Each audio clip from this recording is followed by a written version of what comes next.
Rick had mentioned the building, and one of the coolest things I think about the building showed up in the video, and that is the T-shirts that Matt has framed on his wall.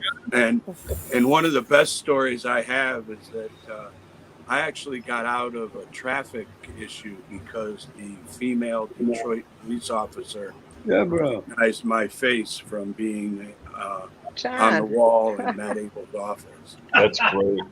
So it saved me from some trouble. John Sinclair has joined us. Yeah, I didn't know John was going to be on. It's a great surprise. We've talked about him a couple times before too. We just missed Keith Stroke. He brought you up as knowing that you kicked off a long history of activism on this issue in Michigan. And Tim Beck's here too, kind of. We have his name and a screen. Tim Beck, baby. Just don't have a lot of action out of him right now. Can you see me? Oh, I can hear him, kind of. Can't see you, Tim. No. I don't know what's going on. Your camera is. You have to flip it around for a selfie. Oh my God, now you're right. Oh, yeah, I know what's going on. We'll do it. Okay, here we go. It's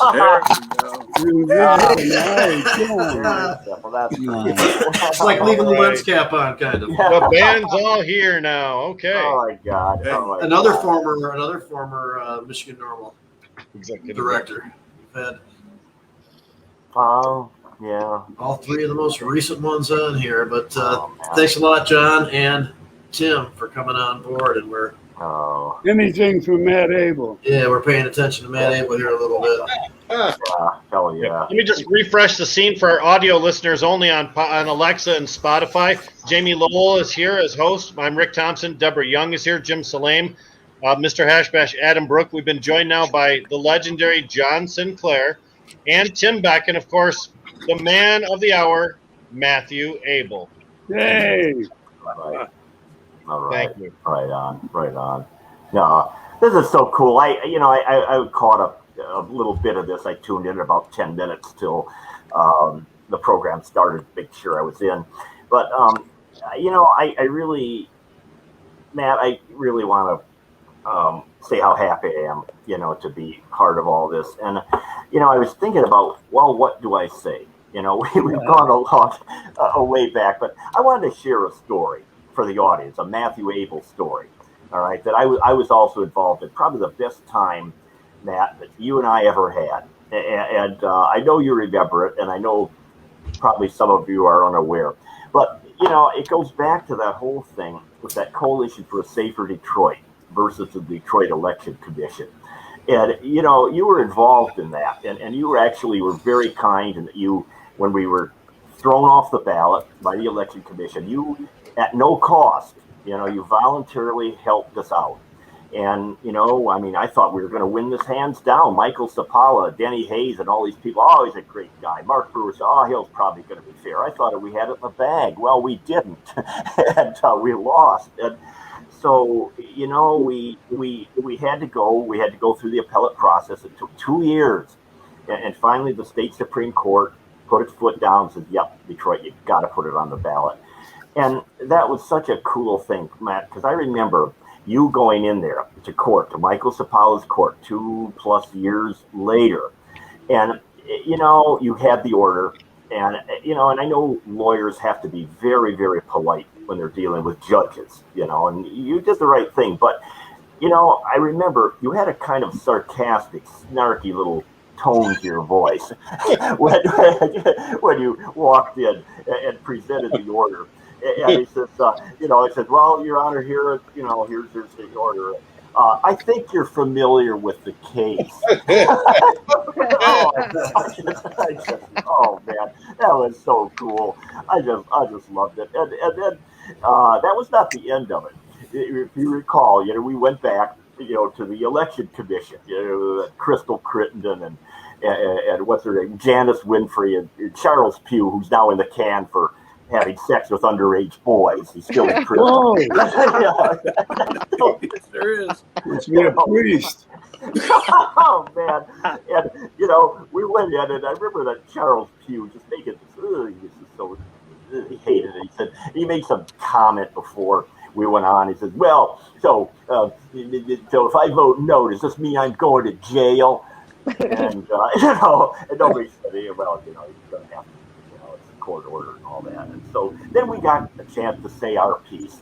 And, I got up and I made some comment to the effect like, well, I said, well, everybody, I'm really not surprised that we're meeting again. I figured that would happen because we have rule of law here in the state of Michigan. And then I kind of went on. And then Matthew got up and he lectured these people like they were third graders, like they were little children.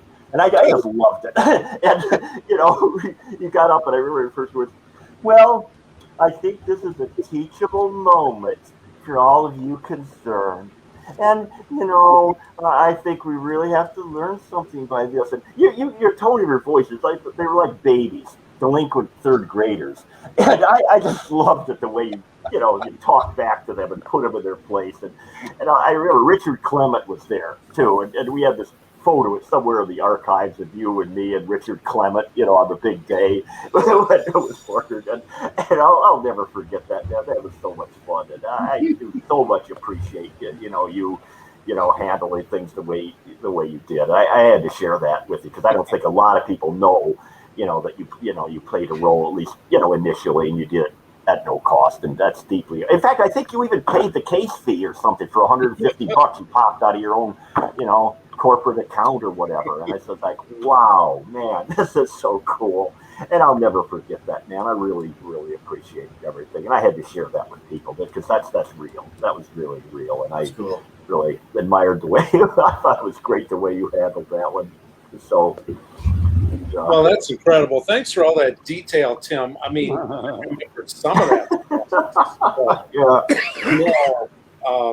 Wow. He's got the short-term memory loss.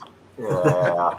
Well, it was crazy. I mean, I was really, truly shocked when we lost that case. I mean, at least in circuit court with Sapala. I mean, we did everything by the book, period. We had all the signatures. Everything was done to a T. Every dot was, there. Every T was crossed. I mean, it was invulnerable. And I couldn't believe it. I thought it was insulting. It was an anti-marijuana. Oh man. I was at one of those hearings too. I remember Eric Van Dusen was recording it. That was and I remember the judge asked Matt a question about, well, what if I told some guy not to wear a beard or something? And you said, Your Honor, that'd be a separate issue. That's a freedom of expression issue. Yeah. Well, so, I guess you're right. Yeah, it was actually, I was at that thing. There was a bunch of us were at that thing. And I still have the video. I play it every once in a while for old times. And, what had happened is a very, let's say a very heavy-set white female in a red dress, okay, that was representing the city of Detroit. And her level of competence compared to Tim Knowlton from Honigman, it was not much of a contest. But I remember when she got up, and you're right, Jamie. And actually, she's the one who said, well, what if they get a petition and where all dogs have to wear diapers?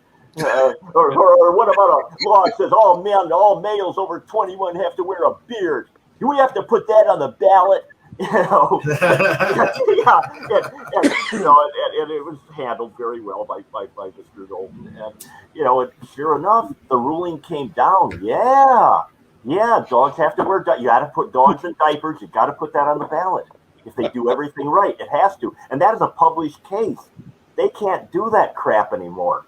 Ever, nowhere in the state. And see what the city did. It was a long process. They're very sneaky people, and that started when we won in 2004 on medical marijuana in Detroit. That was the first ballot issue they ever really had to deal with, and we won. And then what they did after that, they changed the city charter during that interim period, and they created a special section where the election commission has the right to determine the constitutionality of anything, that you come up with.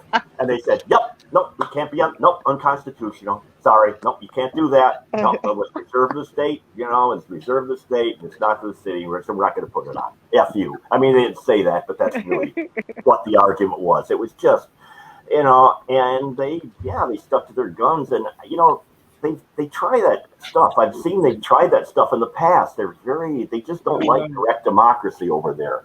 And this was really, it was really not too long ago. They shot down a couple of ordinances that passed by a majority of other people. It didn't allow them to be implemented. Yeah. And we've been kind of joined by Chuck. There's some kind of a scene there, and he's definitely connected with us. So we'll see what that turns into. But we got John here right now. John, more than once I've heard you express your admiration for Matt and everything he's done, and on many different levels and stuff. And so it's fun to give you an opportunity to kind of address that.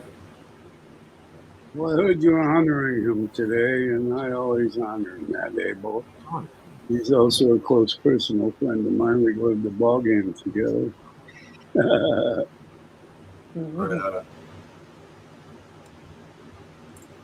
Well, Let's go tonight, man. The Tigers are in town, John. Yeah, I know. I've been listening to them. They just gave away 2 games, but they were fucking kindergartners. To the Kansas City Royals, yeah, it was bad. They gave them away, both of those games, and also last night. Yeah, lose by 1 run, and when you had the lead, I know. They gave away 3 unearned runs in the 7th inning. What kind of shit is that? Well, the last time they won, Miggy had to hit a grand slam and an extra home run. And he had one before that. It wasn't enough. Well, hey, Chuck, are you there? I'm here. I got to reverse my camera. It's showing. I think it's showing my chest. the last time we made the team this bad was when they were trying to destroy it in order to build a new stadium. What do they do now? What's their excuse now? I don't get it. Chuck, I think your mic is focused in the wrong place. With the pizzas, you know, they got so much money you couldn't even shake a stick at it. All about buying some good ball players. The Yankees series this weekend. The Yankees this weekend. Dave's working 3 days down there. Need to get rid of that bad management. Yeah. Tell you what, cannabis law reform has been more successful in Michigan than the Detroit Tigers have been over the last 10 years of Matt Abel's reign at Michigan NORML. Yeah, that's right. Yeah, it's still fun. We got one World Series win. It's, you know. Doesn't matter. It's always fun to go to the game on a nice sunny afternoon. Yeah, you can't beat a baseball. Twilight game in the summer. Yeah. A Thursday afternoon contest. Yeah. Yes. Nice, yeah. Well, Matt Abel and his son. We've had a lot of fun at Tiger Stadium. And I'm a huge fan of his work in the marijuana field. Yep. He's a great lawyer. And he had the nerve to name his company the Cannabis Council. I thought that was an act of incredible courage. I loved it. Now they're doing it all over. My God, my God, my God, my God. Yeah, I've really appreciated So true. Wow. Matt for so long. Always there. Always there. Chuck, we can hear you pretty well. We just can't. Yeah, he's just going to look at his desk. How do I reverse? I see your chair only. How do I reverse my camera? Who's that, Chuck? Yeah. Let's get on the other side of the table. There you go. You're working it. Yeah, right. Lay your head on top of the desk. There you are. Go. Oh, yeah, nice package shot there, Chuck. This is the second part. See anything? You're torso. Here Your pants are still on, Chuck. There you go. How many of us can pass that test? How many of us can pass that test? I cannot. Which test? I can't even operate a computer. Someday. There you go. There you are. I'm taking lessons from Colin. Lessons from Colin now. Can't see anything. Take a second to chime in about Matt while you're figuring it out. Well, Matt has always been there, always been a spark plug, always made things happen, and always been a a voice of reason, and then also an activist willing to push the envelope right to the any possible limit, make any progress we could possibly make, and always known that he would be there and help with whatever was happening. And it's been it's just one of the most stalwart, consistent, dedicated activists that I've known, and it's been a joy, Matthew, to work with you. Amen. Thank you, Joe. We've made it. You know, we have made things happen. We haven't just spun our wheels. We have really made progress in Michigan, and there's no reason to stop now. We see you really well now, too. Yeah. You're perfect. I'm looking forward to this social use thing. There's this house in Ann Arbor, the first licensed consumption establishment, and John and I should go over there sometime and let them treat us. I doubt they will. But it would just be fascinating to sit down in a utterly legal context. Well, around August, one of those are going to be going down in Kalkaska, and inside of it, there will be a coffee service that is dedicated to John Sinclair. Whoa. Whoa. Right on. Wow. Cool. Yeah, John took risks when nobody else would take risks, and put together a whole political cosmology and theology that made sense to me, and really pushed the envelope, and we do all stand on John's shoulders for just opening things up, opening the whole discussion right up. Yeah. Well, yeah. We had Keith Strope on here earlier today, and Keith mentioned that in the early days, the formative days of Michigan NORML, nationally rather, Michigan is one of those states that played a key role. So a lot of what happened in cannabis law reform happened here, and John Sinclair was a big part of that. John, in what year? Wait a minute! I was never part of NORML. NORML to me was an organization of lawyers who maintained the status quo for about 40 years. He acknowledged you kicked off. They got a lot of you sparked a lot of the activism here. And they created this thing where you pled guilty, and then you got probation. Wow. They rode that spreading fake news, Rick. Until Matt Abel got in charge here in Michigan. It was the same thing here. Now we're different about that. I mean, Keith Strout was just on here. He went to the Free John Sinclair concert at Chrysler Arena. Yeah, he meant more the fact you kicked off the movement, not specifically NORML. You know. Well, we campaigned together in 1972 for the first marijuana initiative. We campaigned together in New Mexico and Arizona at the same time. Well, there you go. I know you just don't like lawyers.